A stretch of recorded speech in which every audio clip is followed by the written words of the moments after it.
Fellow Ghanaians, 30 years ago today, on 28th April 1992, we Ghanaians took one of the most important decisions of our history. We went to the polls to decide in a referendum the nature of the future governance of our nation, whether to continue to live under military rule or to live under democratic rule. Indeed, the days, months, years, and decades prior to that day had seen the nation sample almost every form of governance known to man. We began our life at independence with multi-party democracy, which transitioned in the First Republic into one-party rule. 3 out of the 5 coups d'etats in our history resulted in the overthrow of 3 civilian governments. 2 of the coups removed military governments, and there was strong resistance to the idea of the formation of a so-called union government in Ghana. Predictably, we experienced from these events a weakening of the sense of self-confidence and progress of the Ghanaian, which was evidenced by the fact that components of the Human Development Index, i.e. life expectancy rates, access to education, and per capita income indicators at the time were not commensurate with our vast potential. Several attempts to take Ghana down the path of multi-party democracy were met in some quarters with stiff opposition and cynical responses.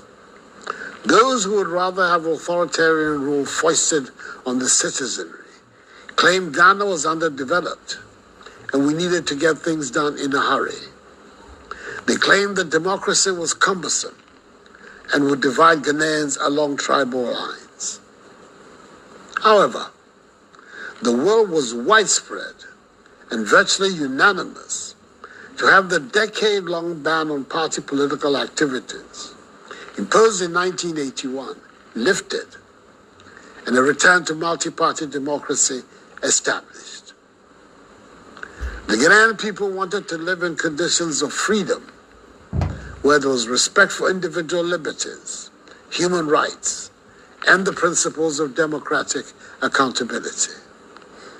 The Provisional National Defense Council, PNDC, in power since the 31st December 1981 coup, set up the National Consultative Assembly in May 1991 and tasked the body to prepare a draft constitution for the country.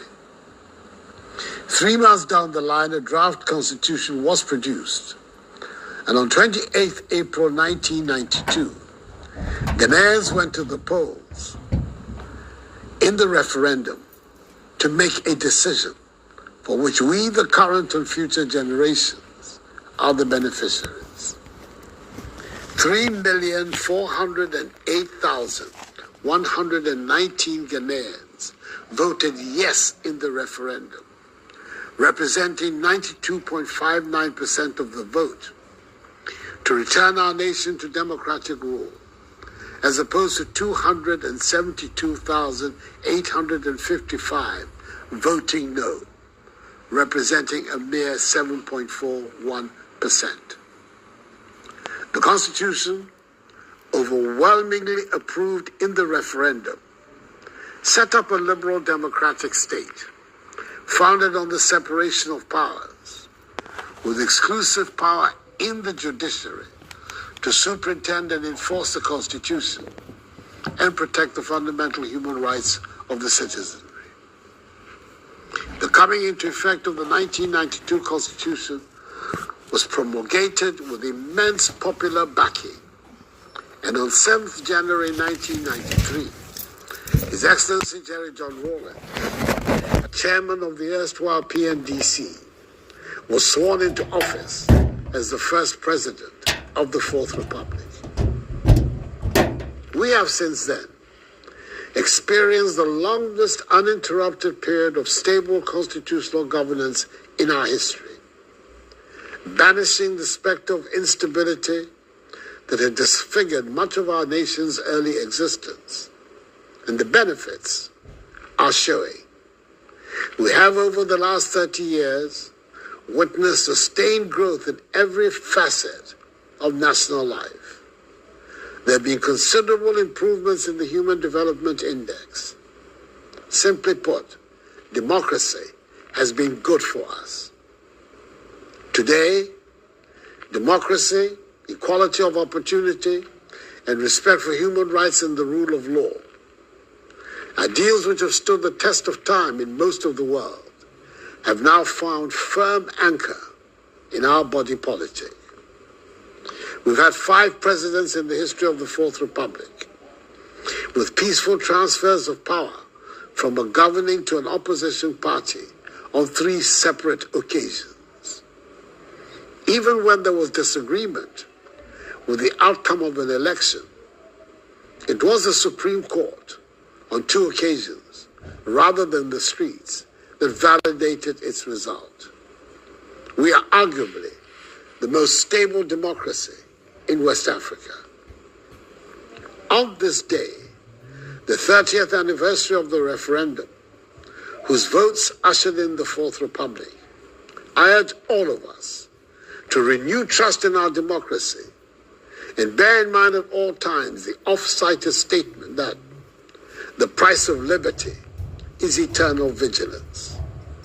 I say so because there are some who, for their own parochial and selfish interests, would want to see a return to the dark days of authoritarian rule, simply because, with no respect for the Ghanaian people, they are either unwilling to subject themselves or their vision to the open scrutiny of the Ghanaian people, or because they know they will be rejected by the Ghanaian people and thus seek a shortcut to office and power. Let us strengthen our resolve to resist such persons for our common good. Despite all the gains we have made in the Fourth Republic, we must acknowledge that we have not reached the potential we should have. The biggest challenge we face continues to be eradicating poverty. We still have challenges in the performance of our public services. We face threats, traditional and contemporary, to our nation's security and social stability in the form of chieftaincy conflicts, land disputes, ethnic conflicts, cybersecurity issues, youth unemployment, economic hardships, and corruption in our public life. In recent times, we've been witnessing significant difficulties in the management of the national economy, largely as a result of the impact of the COVID-19 pandemic on the global economy, which has been exacerbated by the effects of the Russian invasion of Ukraine. But the basic commitment to resolving these challenges within the framework of due process and democratic institutions must remain unshaken. And I'm confident that, God willing, we will overcome these challenges. Fellow Ghanaians, one primary goal of the Constitution was to decentralize the structure of governance in Ghana so that government would be brought closer to the people. One fundamental barrier to the realization of this goal has to do with the ramifications of Article 55, Clause 3 of the Constitution, which currently bars political parties from involvement in district assembly elections and local government. The attempt I made in 2019 to repeal this provision and allow for the participation of political parties in local government was aborted because of the lack of a broad national consensus when the opposition NDC signaled its inability to back the repeal. It was and continues to be my view that the repeal or modification of an entrenched clause of the Constitution should attract widespread support to make it acceptable and healthy for the body politic. We should further bear in mind the strong attachment of the Ghanaian people to multi-party democratic elections. On the average, the turnout for national elections in the Fourth Republic has been 72%, one of the highest in the world, whilst the turnout for the allegedly non-partisan local government elections has always hovered around 30%. I've said it before, and I'll repeat it. I will continue to work for an extensive national consensus on this issue. And should such a consensus be attained for the repeal of Article 55, Clause 3 of the Constitution, and an agreement reached for political parties to participate in and sponsor candidates for election to district assemblies, at any point during my remaining tenure of office as President of the Republic, the matter will be brought back again to the front burner of our public discourse for the necessary action. I'm hoping that after completing the necessary consultations, I will shortly be in a position to announce a way forward on this important matter. Fellow Ghanaians, 30 years since the referendum of 28 April 1992 has taught us that there are no shortcuts for the progress and prosperity of our country.